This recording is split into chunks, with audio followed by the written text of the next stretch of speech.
না কইতাও কইছে মেয়েরা তো অক্ষণে কইতাছে মেয়েরা যেই জায়গাতে আইছে মালঞ্চ নিবাস তারার পুরা ফুললি র্যাকেটটা আছে ওই জায়গাতে তো আপনার কাছে আমরা রিকোয়েস্ট করতেছি যে এই মেয়েরা ওখানে ওই জায়গাতে গেলে দেখাই দিব আরো পুরাটা গ্যাংটা পুরাটা ওখানে ধরতে পারবেন আপনারা এটার কথা কইছি কিন্তু কালকা সকালে গেলে তো এই গ্যাং এই জায়গাতে থাকতো না তো ম্যাডাম এর লিগে কইতাছি আমি না আমরা কি ওসির সঙ্গে ম্যাডাম কথা কমু না আপনারা কথা কইবেন এর লিগে আপনারা কথা কইলে তো ম্যাডাম ভালো হইব আমরা থেকে ভালো হইব আপনারা কথা কইলে স্যার আপনি একটু কথা কইয়া দেখেন নাইলে কারণ সমাজটা তো পুরা স্যার আপনি তো বুঝতেছেন সমাজটা পুরা খারাপের দিকে যাইতেছে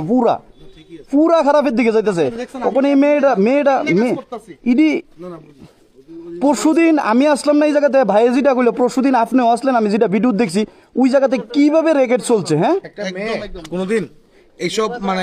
এমন লুক লইয়া থাকতো না একটা মেয়ে যদি হইতো হ্যাঁ এমন ভাবে মানে চেয়ার নিয়ে রাখতো না কান লইলে ইডই তো কইতেছি আমি এর কোনো বুকে আর মোবাইলের ভিতরে কি রেখে কি সমস্ত আছে এটা তো আমি ফুটেজ লইছি কি সমস্ত মোবাইলের মধ্যে কি ছবি আছে বাজে বাজে ছবি সামাজিক সংস্থার লোক আছে